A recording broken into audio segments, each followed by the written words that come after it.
Here for ATC Talent Talk with the inimitable Gerry Crispin. Good morning, Gerry. Good morning. How are you, Trevor? It's a pleasure to be here. Oh, wonderful. Gerry, what do you think is the major trend that's sweeping globally in terms of recruitment these days? I think there's a struggle about how we're going to take technology and simplify it. I think, to be honest with you, I think we're overwhelmed with too many tools that don't fit together, don't do quite well, and I think an awful lot of people are trying to figure out how to simplify this whole thing down and get back to basics.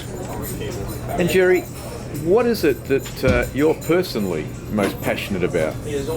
What I've always been most passionate about, which is the candidates. I'm convinced that we still have a ways to go in terms of empowering candidates to make better choices so that employers and candidates are making great choices about what they do. But I don't think we're far from it, and I'm convinced that we're gathering the data that allows us to move forward on that. And what's been the most astonishing finding that you've uncovered as a result of your research in this area?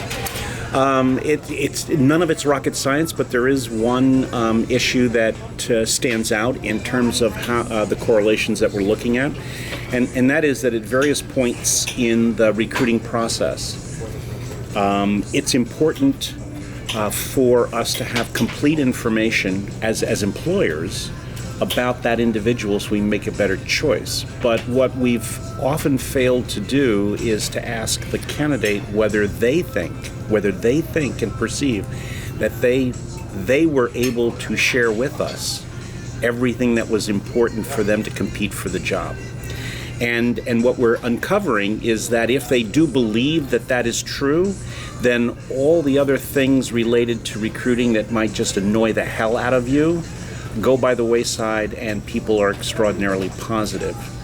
But if they don't believe they fairly got up to bat and swung, then they are much more likely to tend negative, and that means they're not going to reapply, that means they're not going to refer others, that means they're not going to buy your damn products.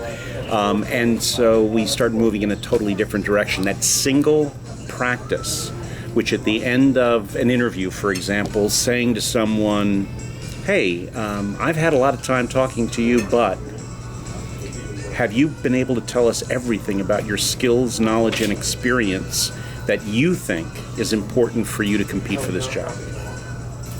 I think that's an extraordinary finding, and it's so this is not rocket science. The question is, when we think about the work that we do as recruiters, do we lead others, and do we, for ourselves, do we do this for every candidate every time? And I doubt we do. We all know how to do it. It's just we haven't embedded that as a critical part of how we conduct ourselves as recruiters.